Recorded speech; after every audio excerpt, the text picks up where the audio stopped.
Hello and welcome to the Entrepreneur Power Hour, where we discuss topics to help entrepreneurs on their journey and make them better individuals. Today I want to talk about prioritizing your priorities. You're an entrepreneur, you have a great idea for a business, and then I get excited and I click on one thing and I start this business. Then I look over and somebody else is going to help me make $2 billion in the next few days. No technical skills required. I click on that button. Then someone sends me an email.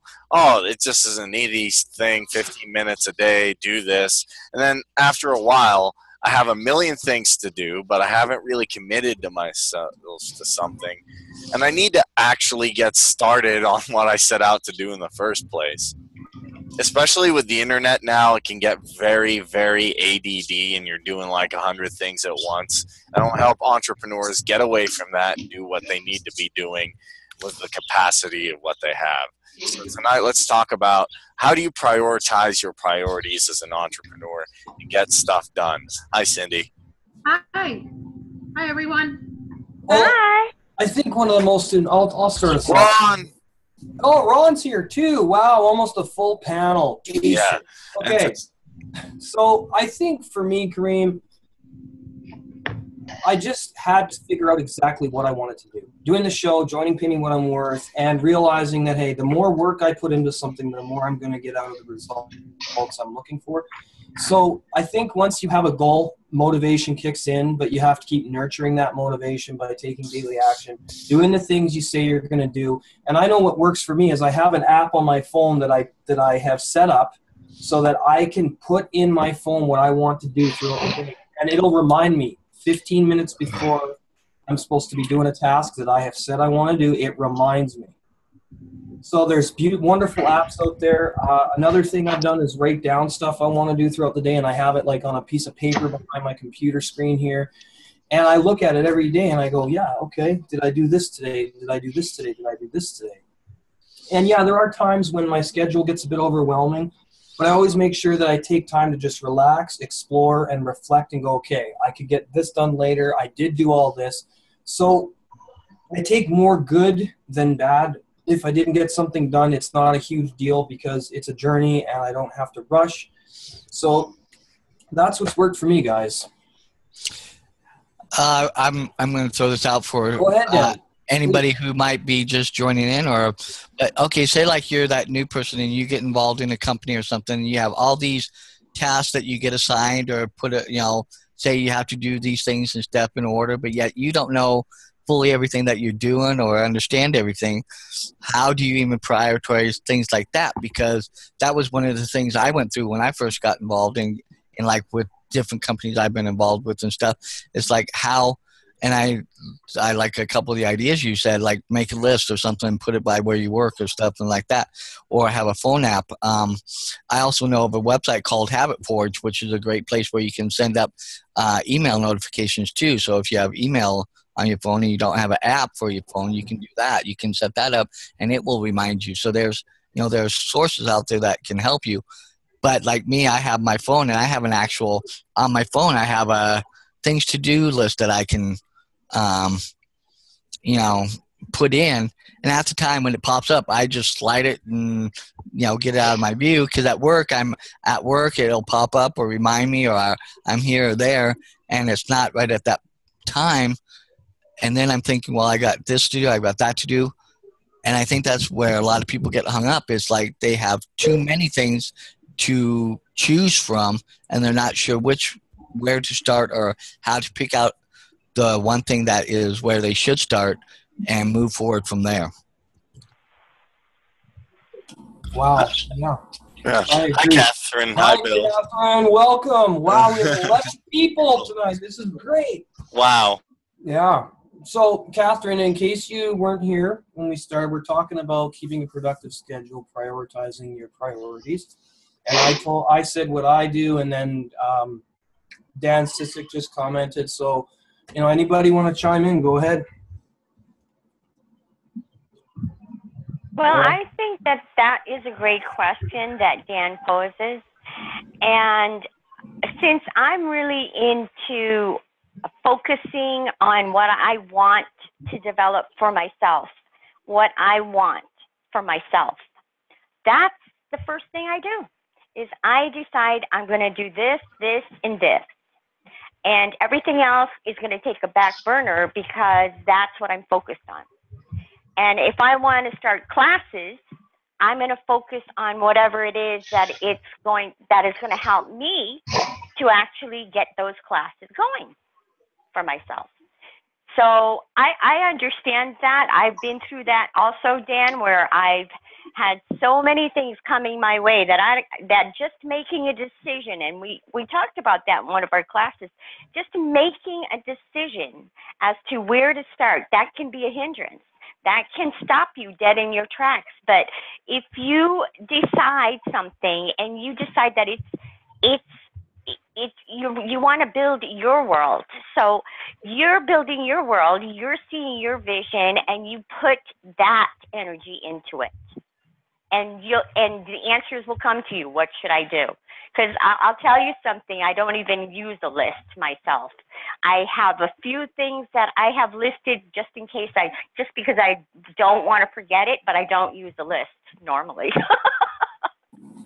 That's just me though. Cool. Let's see, and when I'm thinking of the very beginning, if I'm ever going to do anything at the start, training, I'm going to put all my emphasis on team training. There has to be somebody solid that a sponsor, a mentor, somebody you can look up to that can take you by the hand and show you what the right direction would be. That's the most important thing when you're getting started anywhere. Even a new job, you get hired, you got to have the right person there to train you. So right. That is ultimately the number one thing is that team. If you're gonna start anything. And I loved what you said there, Ron. It's definitely. You guys don't need to bother me right now, okay? Okay. Sorry, I had some background noise, but hi, Cedric.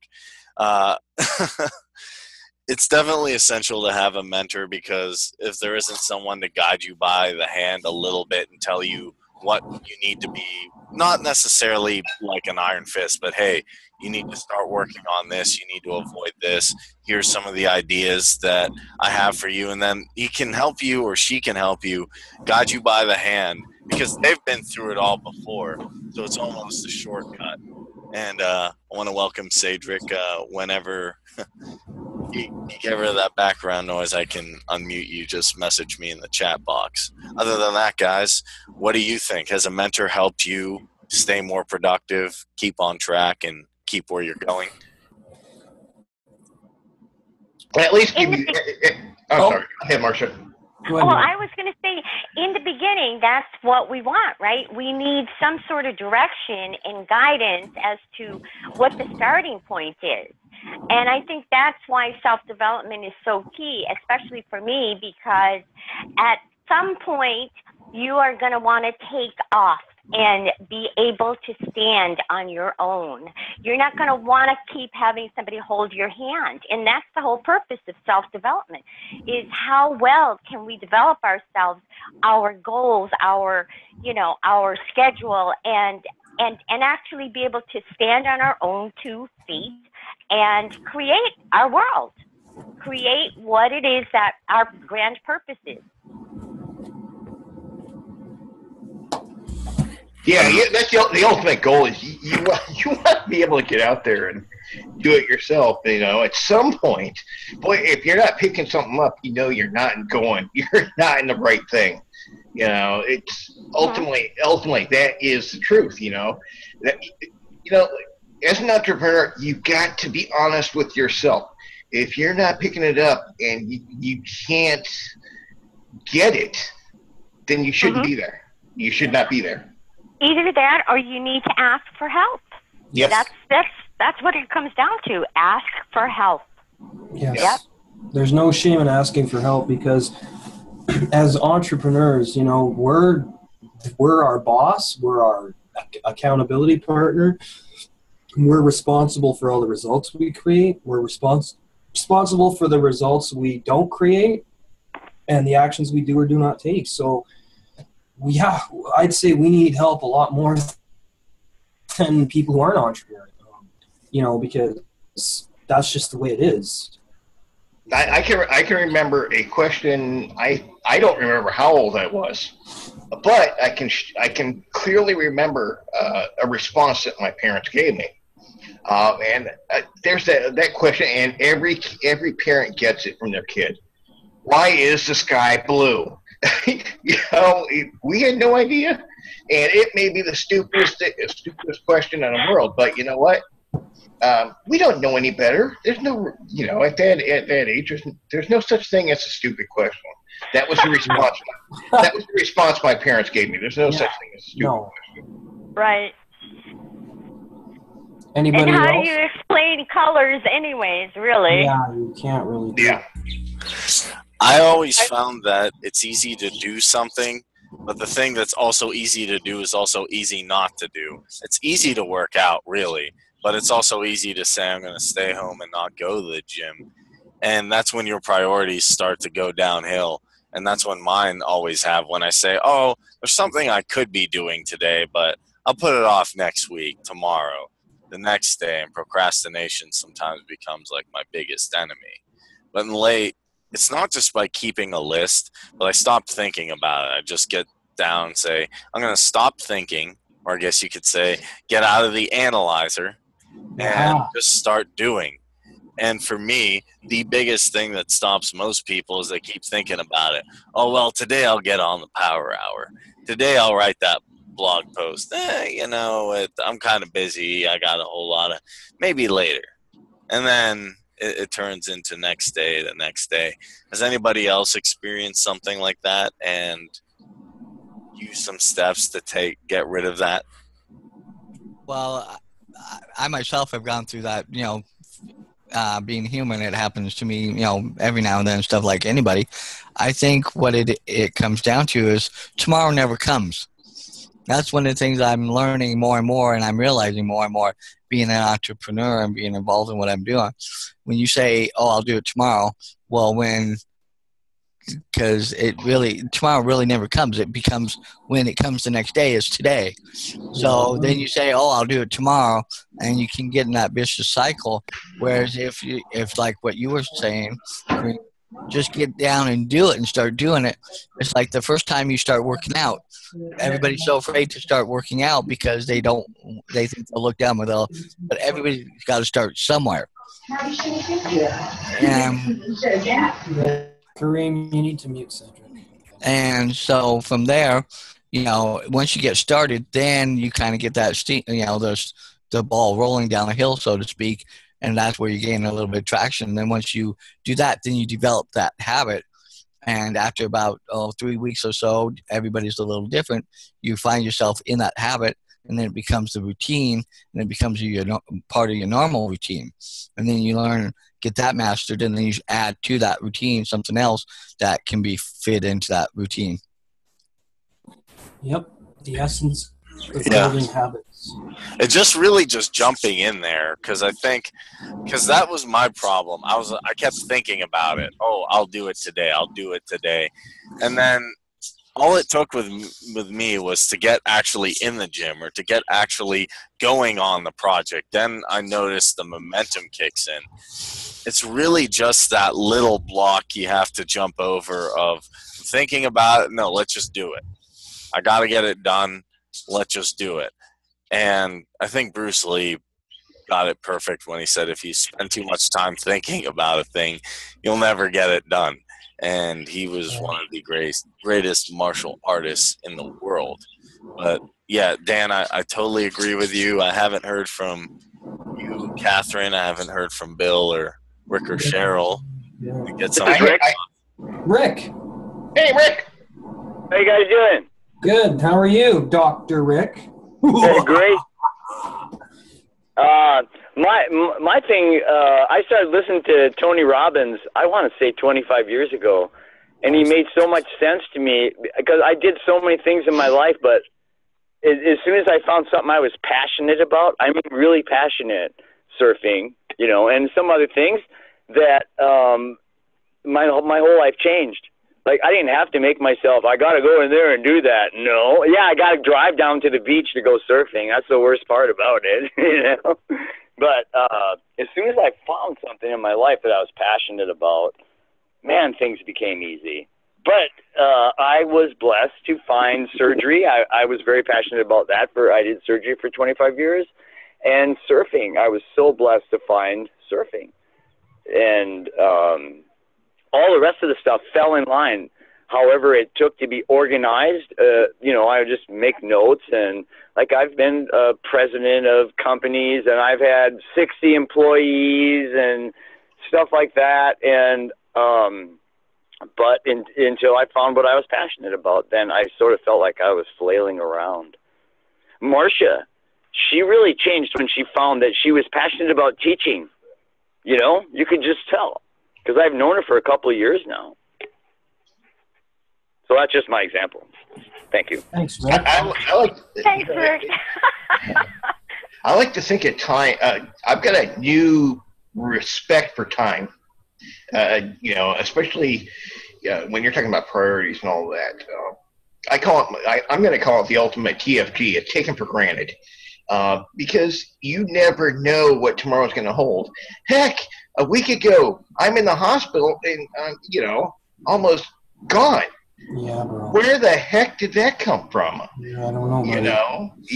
We don't know when our time is up. So we can never sit back on our laurels and think, we've got plenty of time. We don't know what's going to end. Forget that. Put everything in perspective and go for what you love and go for what you want. That's it. Sir. Yes, sir. I agree. And I agree with that, too, because I remember when I was a child, I used to get tonsillitis all the time, and I was deathly sick like every 4 or 5 months. And I can remember laying in the hospital, and my mom was just hysterical. She's like, Chris, can we please get your tonsils out? I said, Mom, get these out of me now. I don't want to feel this way ever again. And I was 4 years old. And to be that sick at 4 years old, man, it really makes you appreciate life. When you're only 4 or 5 years old, and you're already facing like a terminal illness like that could have killed me. Yeah. Well, look at Prince. The flu. The freaking flu. Yeah. That he bought it off the flu. You don't know. I mean, the flu is something that who passes away from the flu anymore? It's a rarity. Depends on the strain. It's still got to be. I have not heard of that. Yeah. But that's not something to think about. Like yeah. even a legend's time is going to come at some point in time. Anyone else? We haven't heard from Catherine or Jennifer. There's Catherine. I guess I put my 2 cents worth in here. Oh, Cheryl. Well, then we'll go to you, and then we'll go to Catherine. Okay. Getting things done for me, I don't make lists either, like Marcia. I kind of the first thing I would do is see if there was something that had a due date on it that I needed to get done. That would be, smart to start with those. And then after that, I kind of go with my heart. I look and see, kind of like Rick was saying, the desire. I'll look at all of the things that I need to do, and I know how long it'll take me to do them. And I'll pick the thing that my heart says needs to get done first. That way it feeds my soul, and I can get the rest of everything else done too, So that's just how it works with me, and everything seems to fall into place a lot easier that way because I'm not putting things off. I'm waiting till the desire hits me to do them more. Oh. I like that. Does anyone get this? Have you ever done this where you, at the end of the day, you're like, I didn't get this done, and you beat yourself up? I'm one of those.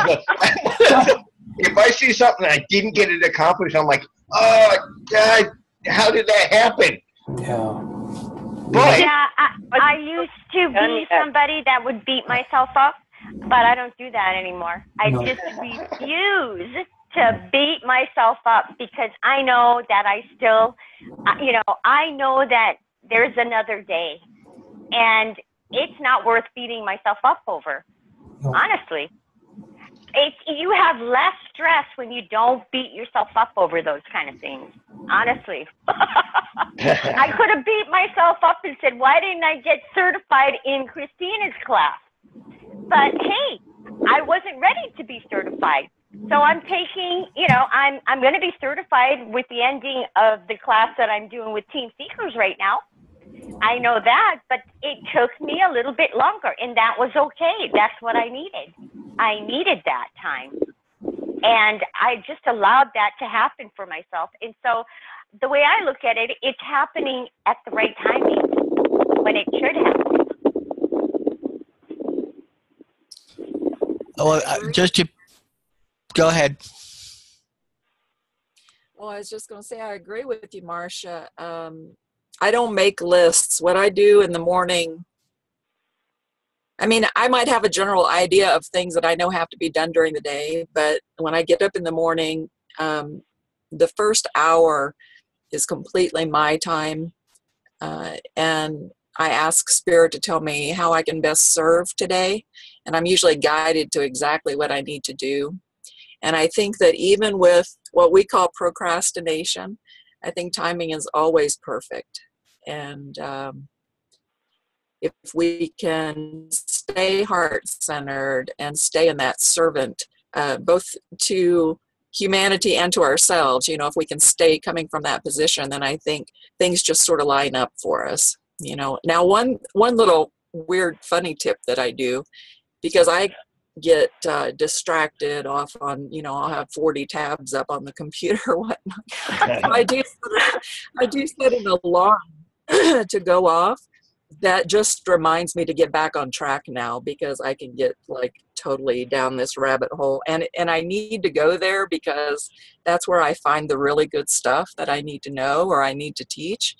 But at the same time, I have to reel myself back in occasionally too, or I can be lost for the whole day. So I'm with you on that, Catherine. Wow. Mine is always, I get a phone call from somebody really windy. I'll get it. I go, oh, God, here we go. I'm going to be on the phone for a while on this one. Hi, Ron. You're like, I need to hang up on this guy. What do you think? Oh, it's my mom. Oh, God. Uh-oh. What do you think, Bill and Jen? Any insights? Jennifer just wants to listen. That's fine. That's fine. Bill, he's on the bus. He'll chat with us when he gets back. Yeah, that's true.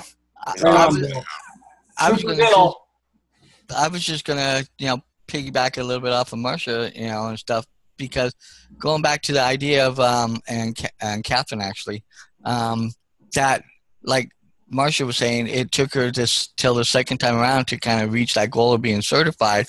I'm learning more that a lot of times in the entrepreneurial realm, the right time for you to make it is the right time when you get there, and it's not the right time until you get there, until everything comes together.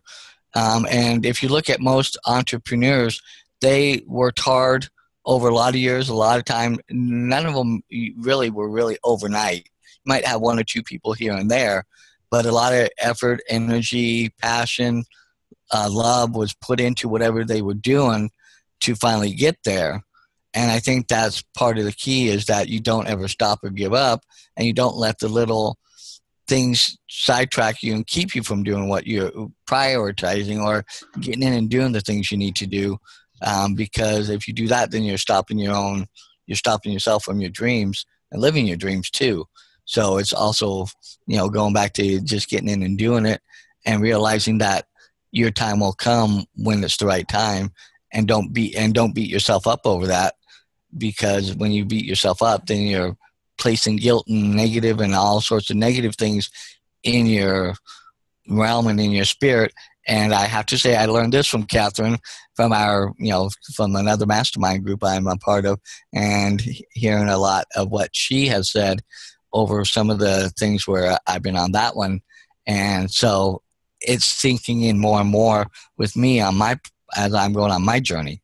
So that's the other little part I just wanted to throw out and add. Yeah, I don't actually think.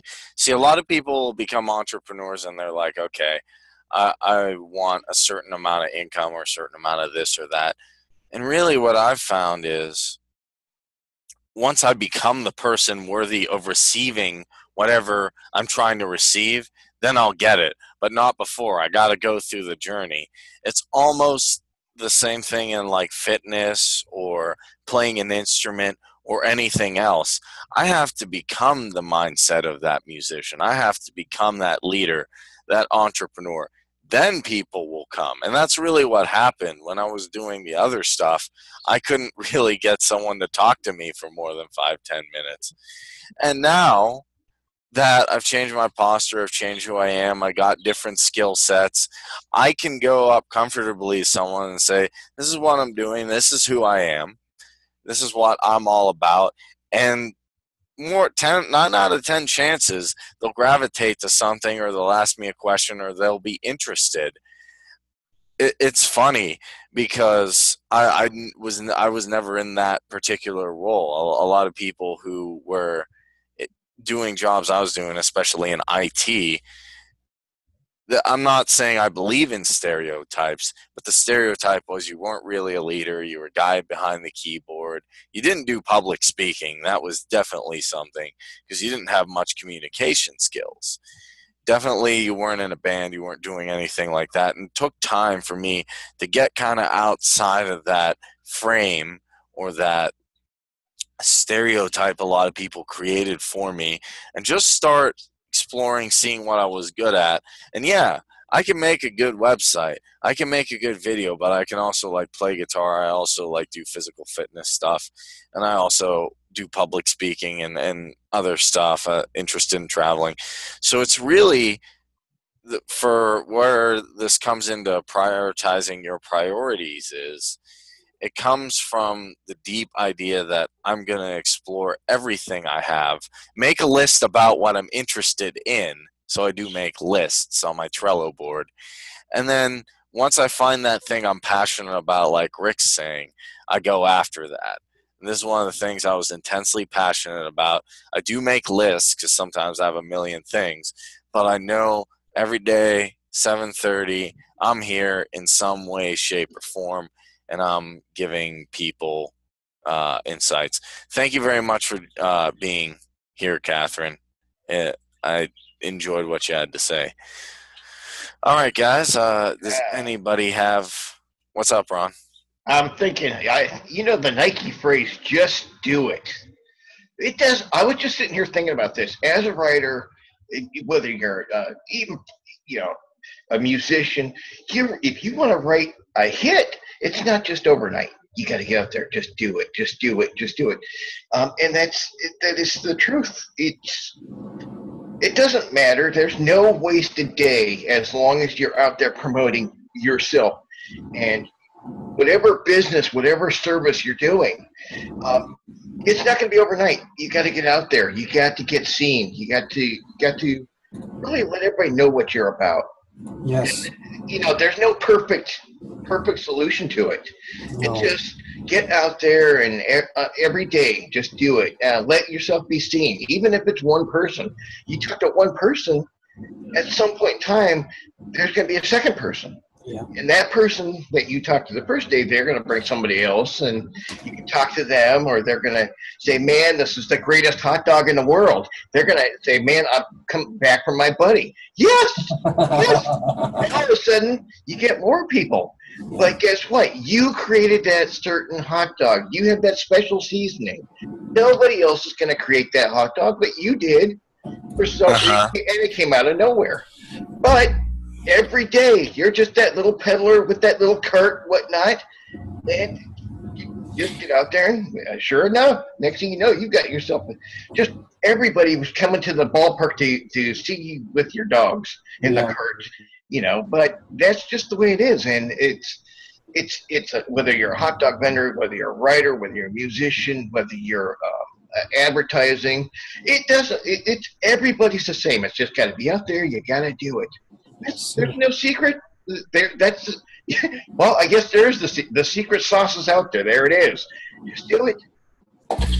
And when Kareem and I started the Entrepreneur Power Hour, it was just me and him, and it was like that for about the first. Was it the first couple shows? I think it was the first show we did home, and then the next one we had Marty. 5 people. We had Marty. Yep. So we had one other person, and I mean now we've been approached by PlanetCameo.tv, which is a big, huge YouTube partner program, and they want to sponsor us. They want to help us get subscribers. They want to help us get views. I mean, to go from where we were to now, it's from consistent effort. It's from us showing up no matter how we feel, no matter what's going on. We've got people who need us. It's not just our show anymore. This is here for all entrepreneurs throughout the world. And once we're big enough, we're going to achieve our goal of uniting all of them, one by one person at a time, just like Ron said. And that story is really inspiring because you look at some of the most innovative people on the planet.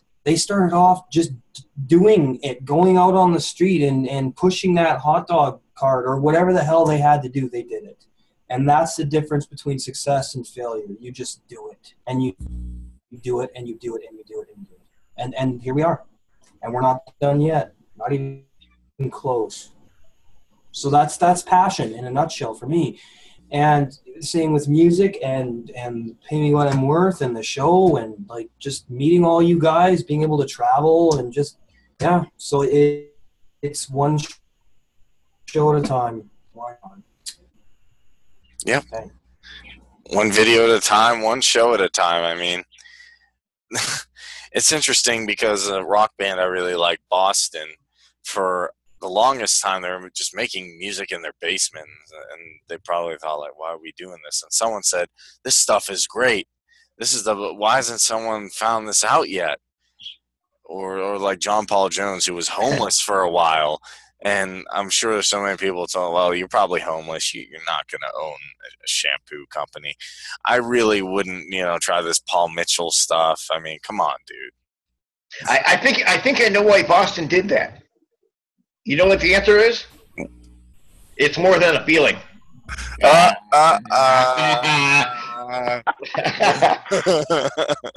Oh, that was cheesy, Ron, but good.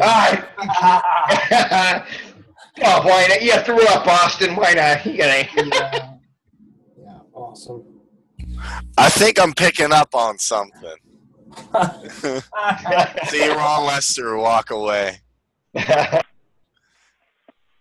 Yep. No, it's, and that's just it.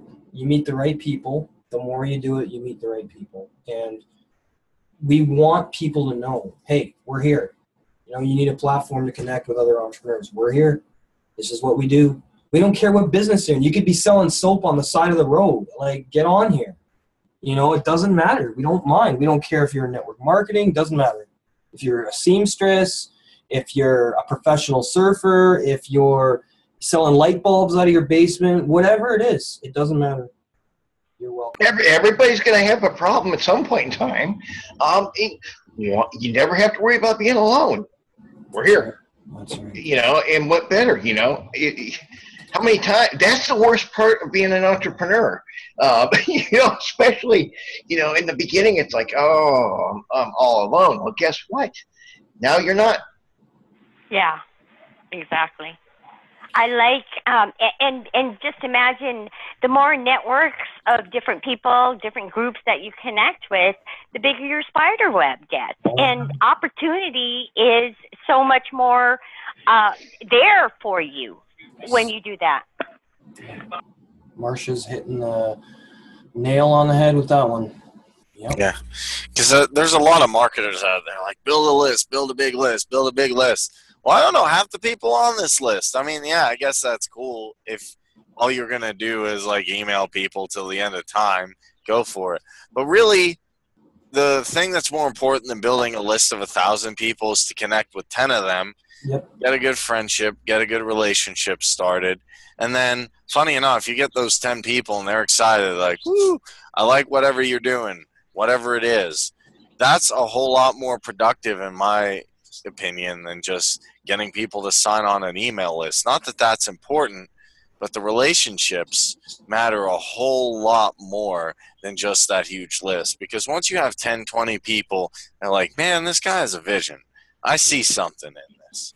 I'm going to go for it. That's where the priorities should be at. Yes. Not just getting quantities and quantities and quantities.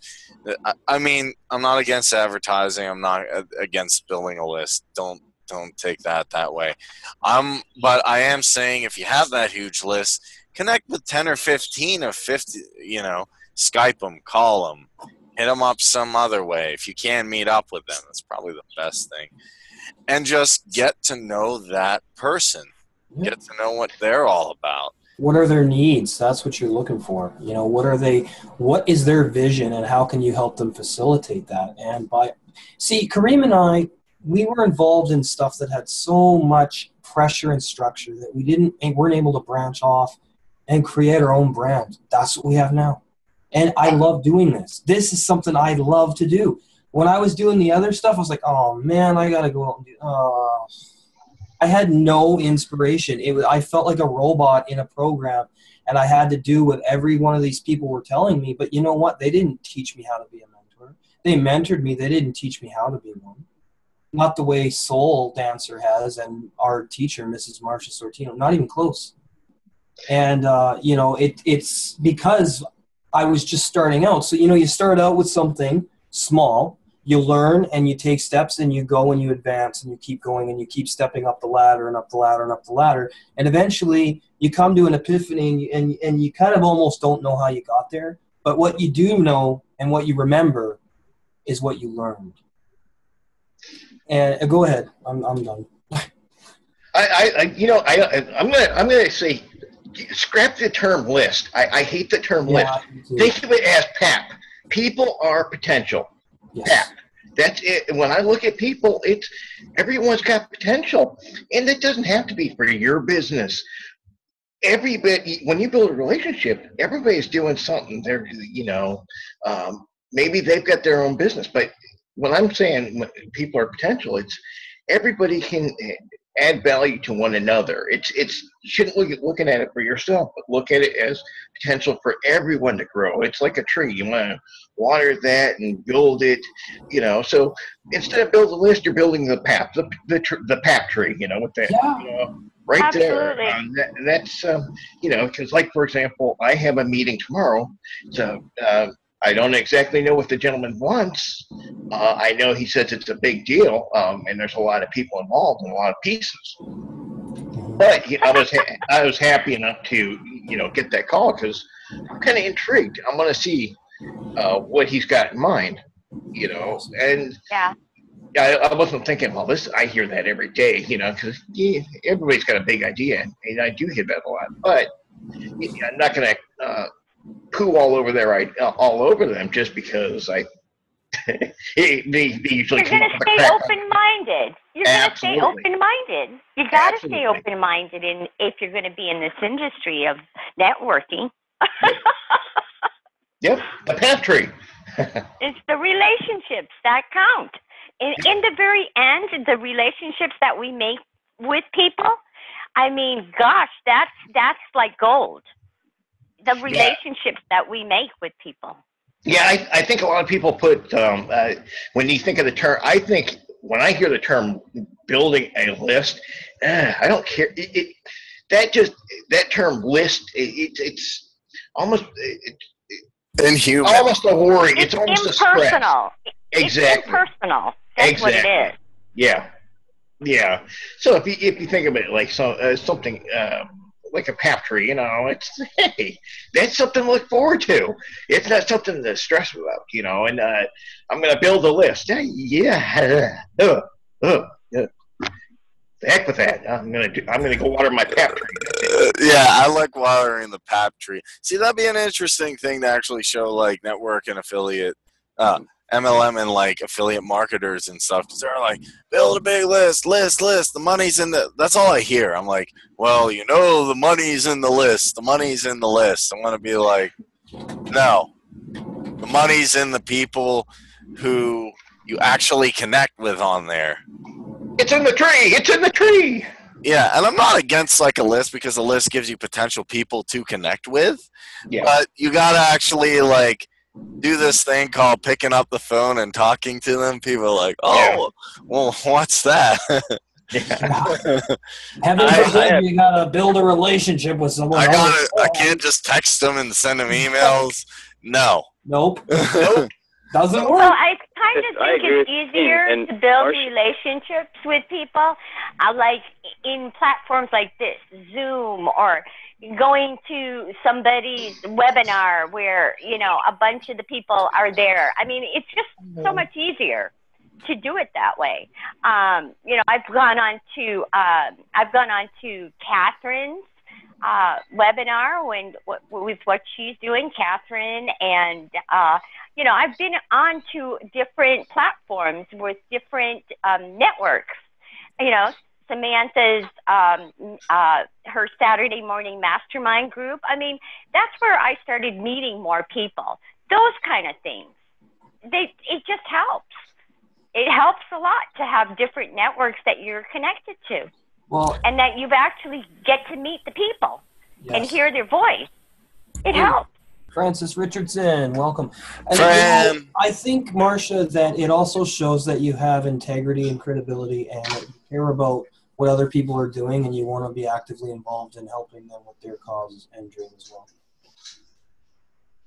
I mean, that's why I do this. Pay me what I'm worth.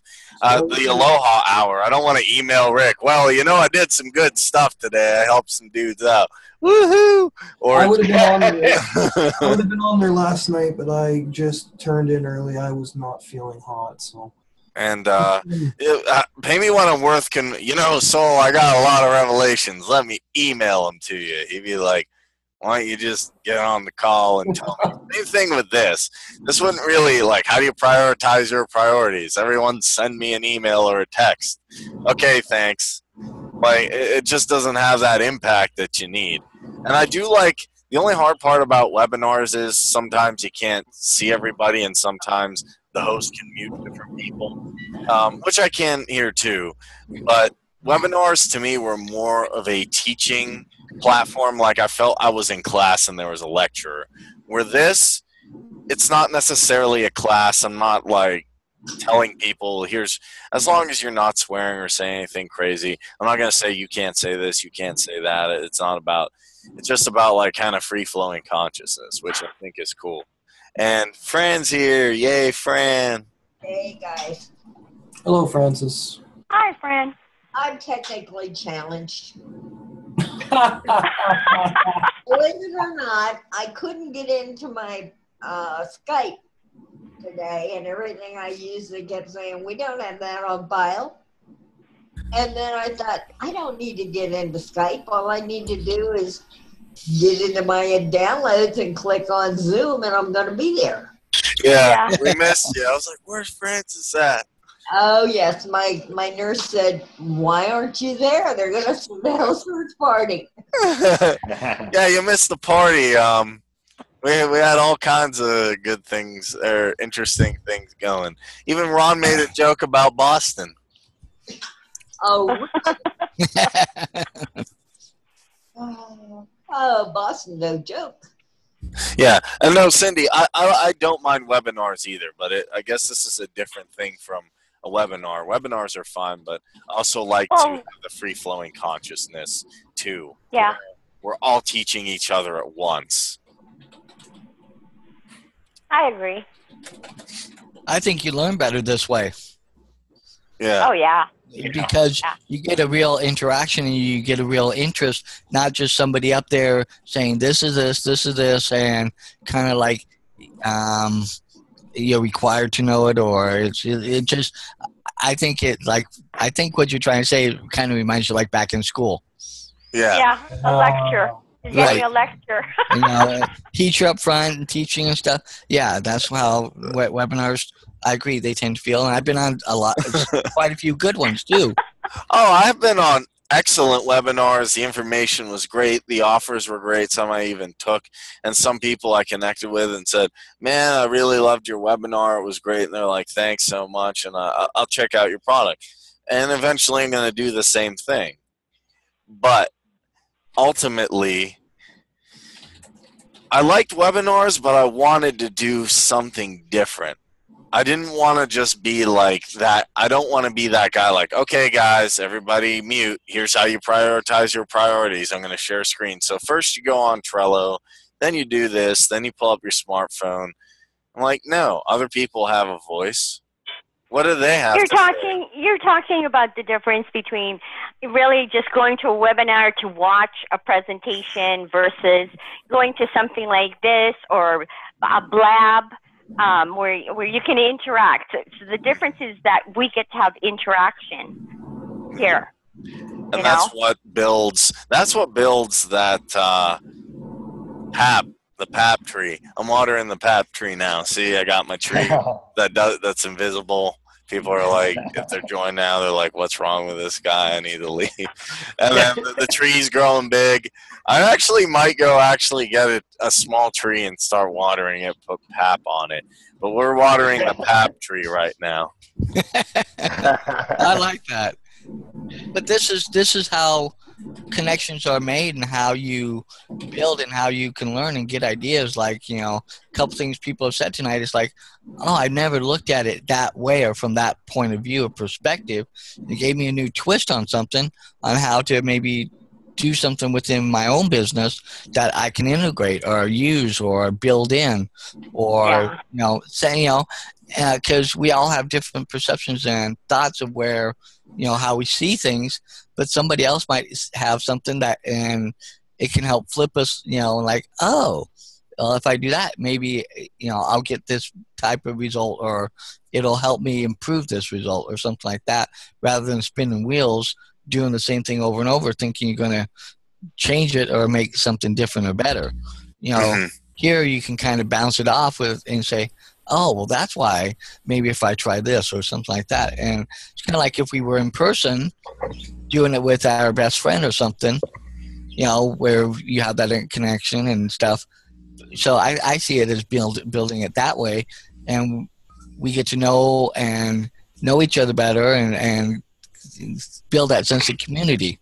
Exactly, yeah. I mean, how did, ancient education start? Aristotle's like, get out here, Alexander. I'm going to teach you some stuff. And then they all just sat in a circle. And from my understanding, they had different, actual discussions, which I think is better. Now you can say, okay, we have PowerPoint, we have all these things and different stuff. But in my opinion, that doesn't help your priorities as much because a PowerPoint has specific instructions. Maybe it's good if you maybe missed a lecture, but what are you interacting with other people? And the interesting thing is I was just at a speaking event and the best female speaker in the world was there. And I do mean that because she was third in the international and the other top two were dudes. So that's how I do that mathematical equation. That's not one. And I got to meet, I got to network, I got to talk to her. I'm building the pap tree in IRL, as you would say in AOL terms, in real life. And now I'm just building one person at a time, making one connection at a time. I don't know what's going to come out of those connections. I have no idea. But what I try and do at Toastmasters where I go or shows where I go because I play music, is just my priority, and I've said this in different shows in different ways, just meet one person, male or female, whatever culture, whatever religion, whatever ideology, as long as they're a good person, and just get to know them a little bit. And from different, I met Dan on Mastering Mind, I met Fran through some friends, and I met Cedric on Facebook and Marcia through Chris. Just make one connection. It's even if it's a person on the street, you never know. They're like, well, I was the last CEO of Amway, and then I got tired of it. Now I don't do it. I just hang out here. I'm like, oh wow. It's like, I got a network of 5 million people. I'll just have them come on your show, and then they'll crash your Zoom server. You never know, Kareem. That one person you meet could be a teacher of some kind, and you just don't realize it. Because that's what I've realized in my life. When I looked back at my past and I saw the situations that I got myself into and the people that were in my life at that time, when I looked back, I really saw how many of them taught me lessons. How many of them taught me something? I mean, and at that time, I didn't even look at it that way. Like, don't click there again. I was a terrible student in school when I was a kid, and I never understood this. But as I've gotten older, I've started to understand this. And that is, you remember being in school when you were a kid, and certain teachers, they would say, "Well, what do you think of this material you read?" Okay. And you're like, I don't really want to say this in front of the rest of the class. Use your Sunday school words. But now you think about this, and like you were talking about with what was that, Aristotle? Mm-hmm. Socrates. And that group is, Socrates. Yeah, Socrates. All right, Bill and Ted. All right. Bill and Ted, man. Rock on. Party on. Excellent. Yeah. But, it's great. I got this. Great. I got this vision that you two. We are Bill and Ted. Dude, wild stallions. Great. Just more food for the bobblehead thought there, guys. Thanks a lot.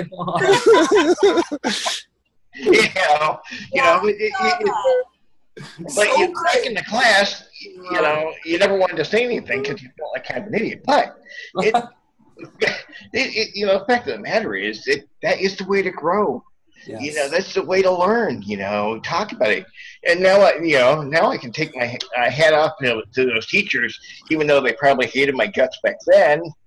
I was, like I said, a terrible student, man.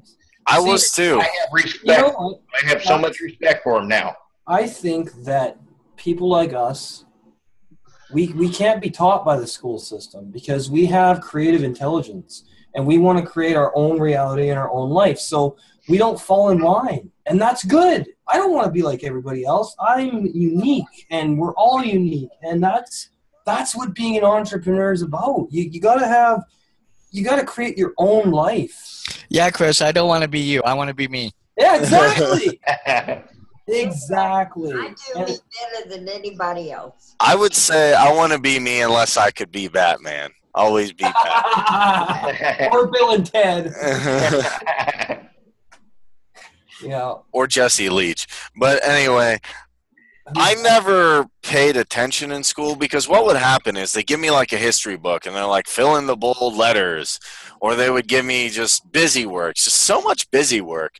And I really said, like, what's the point of this? I'm not really learning anything about history. I'm not learning anything about English. So I stopped doing the work for a while. Yeah, I got some bad grades, and they're like, why that? But I was interested in video games and my computers and tearing them apart and seeing how they worked. I didn't really care to sit there and learn, like, the Emancipation Proclamation was signed by this dude. I'm not saying any of that knowledge isn't important, but I learned more from History Channel by doing two things. Playing old Call of Duty, yes, playing Call of Duty, not the new ones, but playing the old Call of Duty and watching the History Channel. When it was actually history, I feel it's become MTV now. Yeah, but when it actually had history on as opposed to like Pawn Shop and all that, when they were actually talking about the battles and showing pictures and explaining, and there were people from there, that is not present in real education. I think they talked about that in school. I saw that before. Well, I'll watch it now. Yeah. It's just everything. See, the problem is with school system is and the SATs.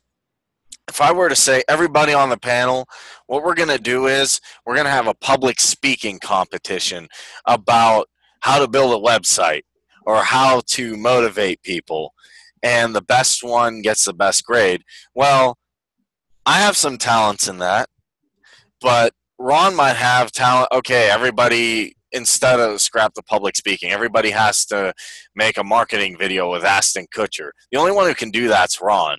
Or if I start like saying you have to be a master at marketing, Francis is really good at that, but maybe I'm not so good. And that's how school does it. They don't help your priorities because they're always trying to say everyone should have the same set. When really everybody's an individual, they got their own thing. Everybody has their own learning curve.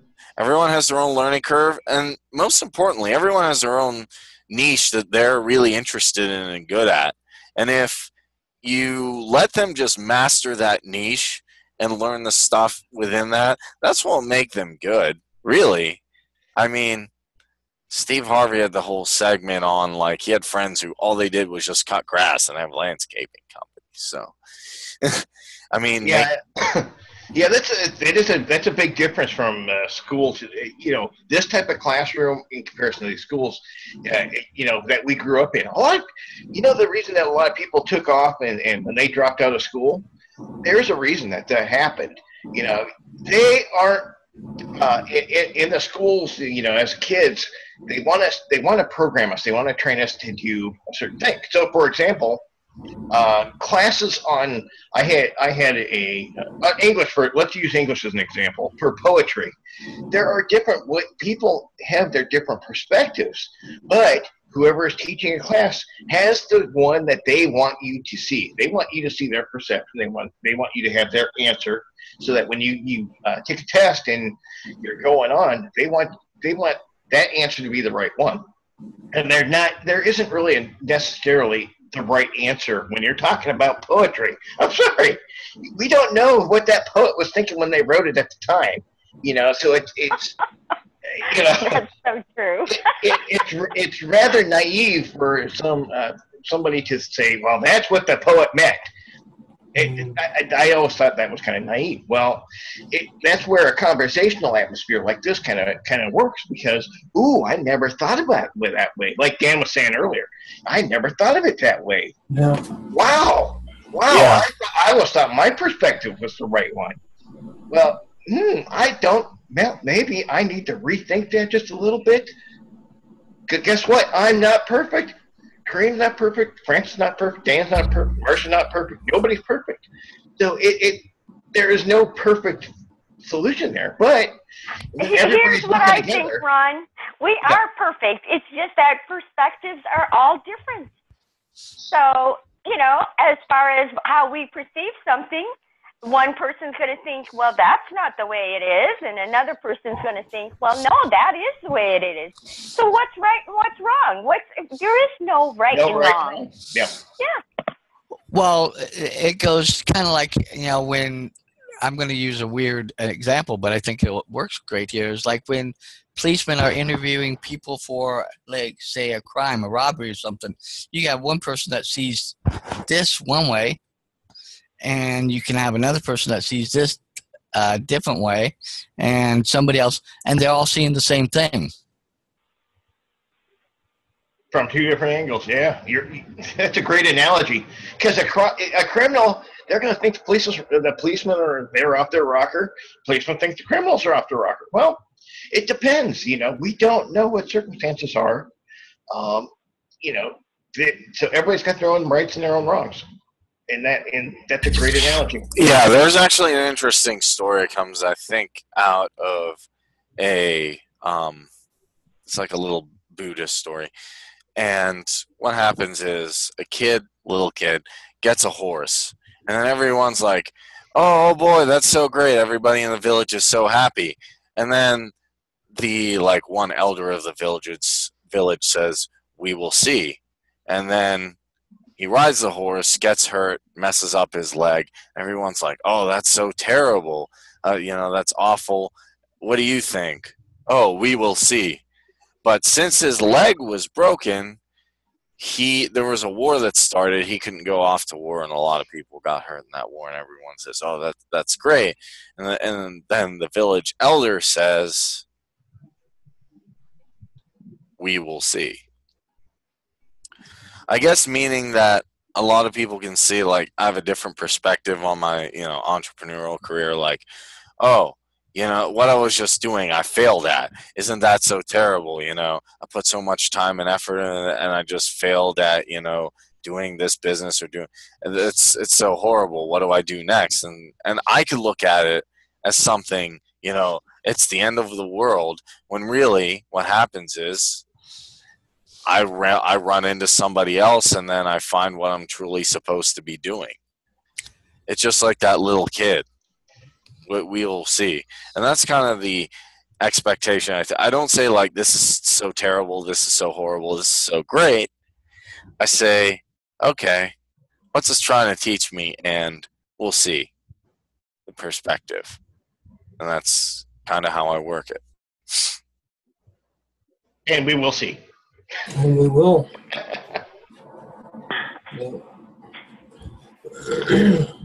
Yeah, I prefer not to try and mold everybody's learning curve into a group setting.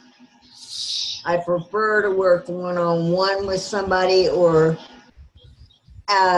find people that are compatible and pair them together, and giving like an accountability partner usually works better for me and my teams. Oh yeah, definitely. You want people of different skill sets and people who are going to get along. At least for that, I can't say me and Chris always get along, but we have the same vision, kind of the same mentality that it works. And the interesting thing is, you don't have to have everything in common with someone to work with them. But if you have the same priorities like we're talking about, it'll work, which is interesting because it's the same with my bandmates. I have different perspectives and ideas and different things I want to do music-wise than maybe some people do, but it works out in the end because we have the same idea. We want to bring this band and make it a musical creation that we all enjoy. It works. I don't know how it works, but it works. Well, now when it comes to the Power Hour, I am so psyched about the Power Hour and Pay Me What I'm Worth, and both of those platforms. What you can learn and what you can share within both of them, that I share them everywhere. I don't care if I'm on Skype or Facebook, or if I'm on Empower or Empire, just automatically number one to put it on all my traffic exchanges. Get people in here. They really don't know the value of what they're missing. Oh, and you're never too old, you're never too young to learn anything new. That's another thing. That's so true. Yep. That was something else we were talking about yesterday, and Fran, of course, we were talking about. we brought you up for the conversation. You're a good person, Ron. If you're talking about me, you're leaving somebody else a heck of a lot. You're just so much fun. That's right. We just love you, So Talk on. And we thought, Francis would be great in the video.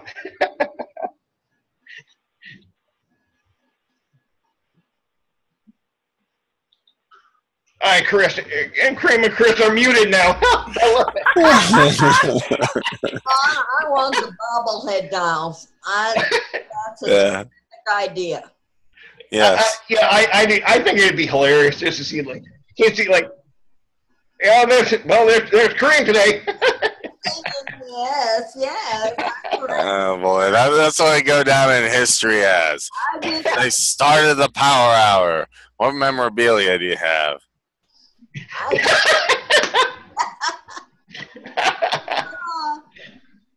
How do you want an actual picture taken to make the actual or do you want more of a caricature type of bobblehead? I have no idea. I haven't put thoughts into this. I'm pretty sure, like, I think original, the ideal bobblehead. I could just see now, like, and then I get on Pay Me What I'm Worth. Soul's like, I got a new thing for my affiliate program. I have an action figure of me. If you hit the three things, stop analyzing. Do you have worth decay? I'm like, Soul's gonna want a bobblehead. Do you have worth? Soul.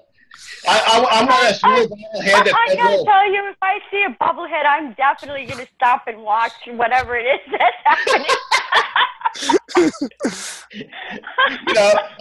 We gotta make a soul bobblehead that actually has like a little vocal box. Aloha.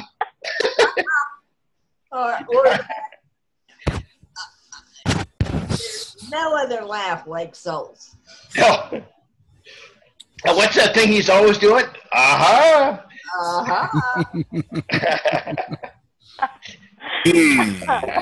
Yum. Soul would get a kick out of it. I guarantee you he would get a kick out of it. Here's your bobblehead. The new Worth Decay action figure. Are you experiencing Worth Decay? Here's your bobblehead. Here's your bobblehead.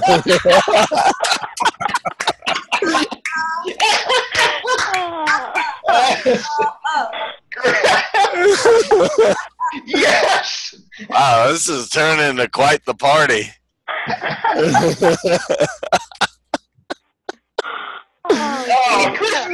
Chris is missing it. Yeah. Priority number one. Have fun. Yeah, they had a hockey helmet on it. That was Chris. Get the power hour bob. Oh my gosh. Yeah, to go from prioritizing your priorities to the entrepreneur power bobbleheads. I mean, that's what could get us famous. You just like go up someone and like, they're like, okay, I'll get all the hangouts. Stop. Yeah, that's doing something outrageous. That's going to be fun. That's how we should start our class. Seriously, Marcia. They're like, okay, yeah. No, I'll set up. Stop. Well, what am I doing? Hi, I'm Kareem. I'm a new affiliate recruiter, and chances are you've had trouble building your PAP tree. Well, don't worry about that. I've got the solution. For only $5, you can buy the #1 bobblehead. Now, and you'll get my in-depth live training where I go out into the field. Okay, I'll get on the hangout. Stop. Oh, look, guys, the answer's if it's right or wrong today, depending which way you take it. Oh, you guys are... Be getting arrested by the cops. Oh, I'm sorry. I didn't know it was illegal. Oh, I didn't know. It was my bobblehead that told me to do it. Have Chris on one shoulder and Kareem on the other one. Which one's the angel? Which one's the devil? That's too funny. That was going to make me cry.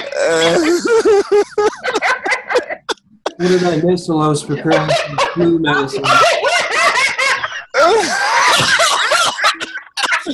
I'm gonna Oh my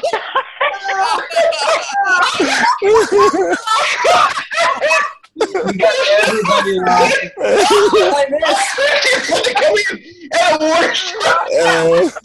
I I'm gonna get a drink of water. What did I miss? Oh, man. I was preparing medicine for the flu. You missed bobbleheads. Here we go. Here's your bobblehead. Here's your bobblehead. Oh, God. Yeah, but what they ought to do is make a opening for Entrepreneur Power Hour and put the bobblehead of you on one shoulder and the bobblehead of Chris on the other. Oh, You on one shoulder and Kareem on the other. And they wouldn't know who the angel and who the devil was. Okay, I'll go. I'm going for the next power hour. Oh, Cedric, you're nuts. Cool. It kind of looks like Kareem, doesn't it? Yeah, it does. If Kareem had a beard, it would look like it. Yeah. Now, with the helmet on for his own protection.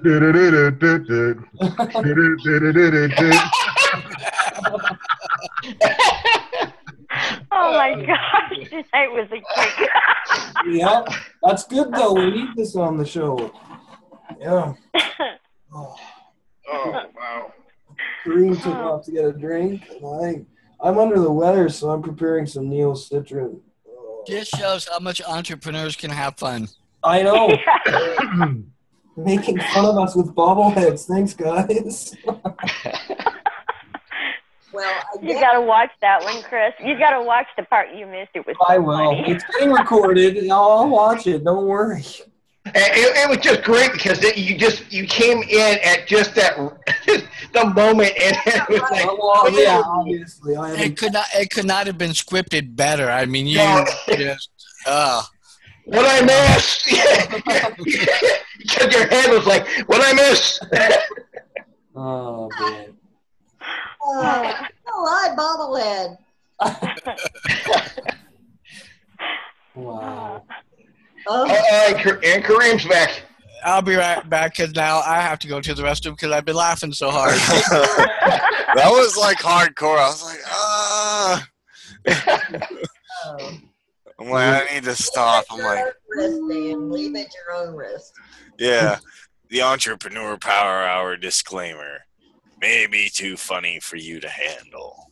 Proceed with caution. Oh, my ribs. Are you okay? I'll have to watch it. Marsha's like, Chris, you need to watch what you missed. Are you all right, Fran? Oh, yes. My ribs have finally settled down. Oh, it's like breeze. Like Chris Rock would say, rub some tussin on it. What the hell is that? There was a Chris Rock, funny enough, there was a Chris Rock stand-up. He's like, back in my day, we had one medicine. That was tussin. He's like, you got a cold? Rub some tussin on it. You have a broken bone? Rub some tussin on it. He's like, you got AIDS? Rub some tussin on it. That was it was funny. Cure all. Robitussin. Robitussin. Rub some tussin on it.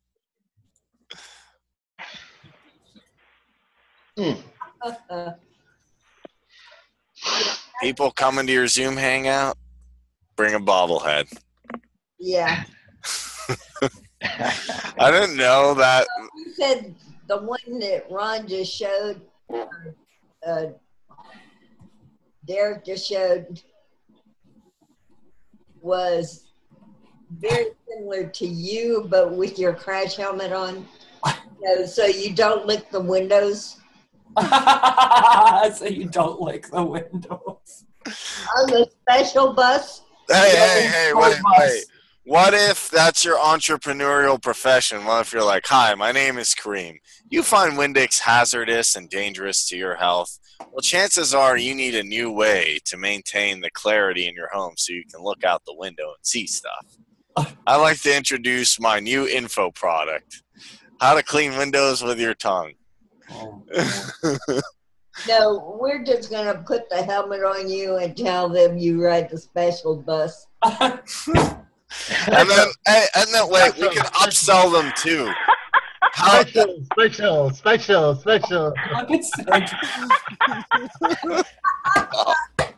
Oh, Cedric.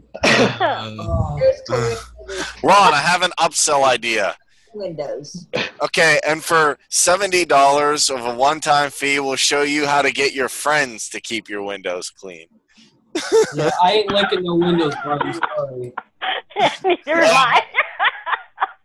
Yeah, not getting my tongue to use either. See, I'll just make one YouTube video as a training. Offer them tickets to these bands, and I'll just pick bands I like, and then they'll be like, You could just use Kiss as a role model or something. Yeah. And here we exclusive, and that'll be the final upsell for 250 exclusive interview with Gene Simmons. Yeah. Lord. What a show. Not long as it's not Russell, we're okay. You mean Richard Simmons. I think you mean Richard Simmons, Cedric. Oh, yeah, Richard. Yeah, he's a little fruity. Yeah. Russell Simmons be okay. Yeah. With his little striped hot pants on. No. You know what, though? He motivated a lot of people. I mean, he motivated a lot of people to get healthy. So you got to give him props for that. Like, he was so positive and upbeat and, like, motivated people. I mean, that's an example of a leader. Like, as freaky, fruity as he was, he motivated people. We're going to do... At the end of the day, that's what makes him a great person. Well, he still does today, actually. You know, there's some people that go back and they got his stuff on DVD and video. He's still... Absolutely, The thing is, look at what he did. He found something he was passionate about, health, and used his unique way of how he demonstrated and got and it's like, who cares what other people think? Exactly. You are an audience. And look at the money he made. Yeah. And he's got his own bobbleheads. That's what we're doing next, Ron, the Entrepreneur Power Hour workout program. Hi, I'm Kareem. We're going to do some workout. All right. Today. All right, Kareem, here, your workouts. All right, need you and Chris. Ready? No. Heavy metal workouts. All right, here's what we're going to do. Now, pick your favorite metal album and you start headbanging. Now do this for about 10 minutes. That's one way of doing it. And then go into a group of people and start pushing them. This is their next exercise. It's called moshing. And then they'll push back, and then you got to get everyone to keep pushing. Then it's a cardio workout. It's how to get a thick neck. Disclaimer, you may get arrested if done in public. You could use your bobblehead to demonstrate how to do the headbanging.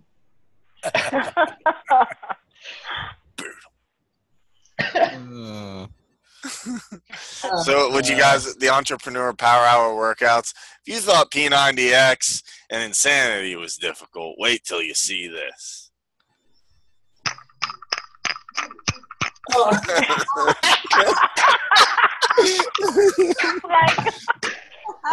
That's too funny.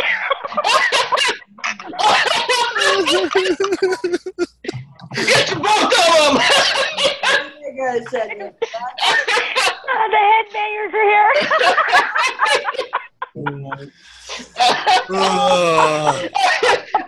At first it was Kareem. Don't try this without a helmet. You know what we should do? Just make videos of bobbleheads. How did we get 2 million views? Do not try this at home. Put a disclaimer. Oh my God. Well, only thing missing from the Entrepreneur Power Hour shirt on the character. Great. They got not only they got the bobbleheads, they got the Entrepreneur Power Hour jersey. Yes. I'm down for that. The slogan: we unite the world's entrepreneurs, and through bobbleheads. See how strong your neck is after an hour with us.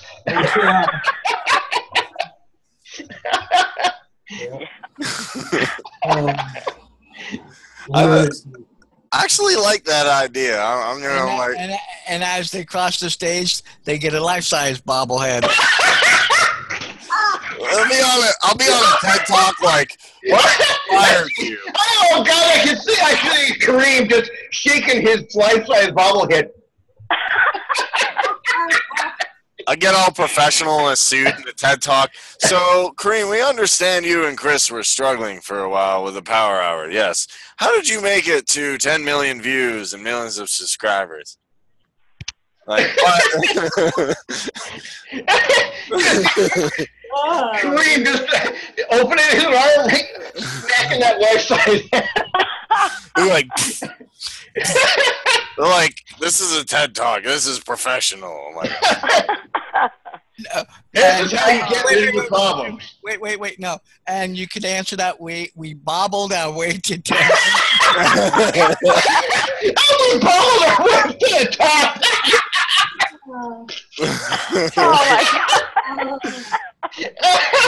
Oh, I'm glad we got this. No, this isn't recorded. yes, this is all on them internet. On them internets, as some people would say. I don't know why people would say that. But them their internets. On them internets. So, and people can access questions about this program.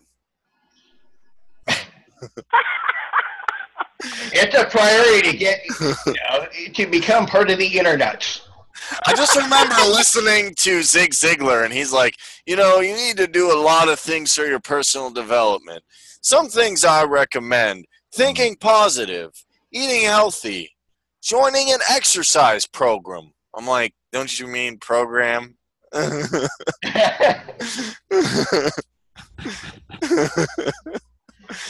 Yeah, down south they say program.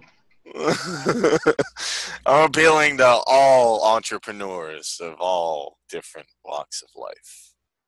Well, you got to have laughter too. Make it a priority. It's got to be a priority. There it is. Yeah, priority. Make people laugh. That's actually one thing I think entrepreneurs need to do more in their videos and stuff. Like today, we're learning about SEO. All right, guys, put in these keywords.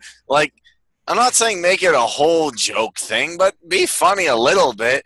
You could just be like, all right, so we're going to use this keyword, and let me find that, and then maybe put a screen share of something that jumps out at them. I'm like, okay, so we're going to use this keyword, and then have a bird go off in the background or something.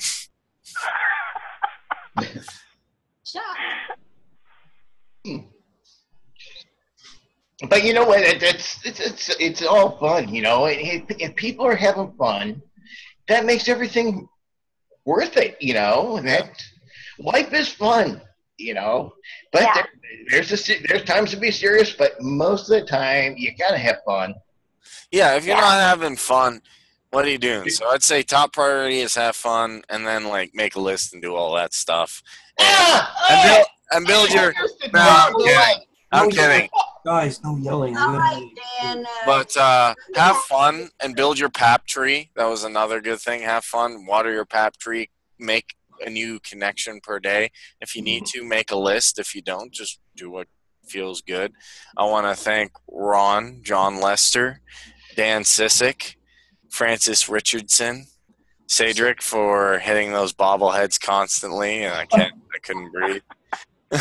Marsha, always Rick and Cheryl, always a pleasure from the islands.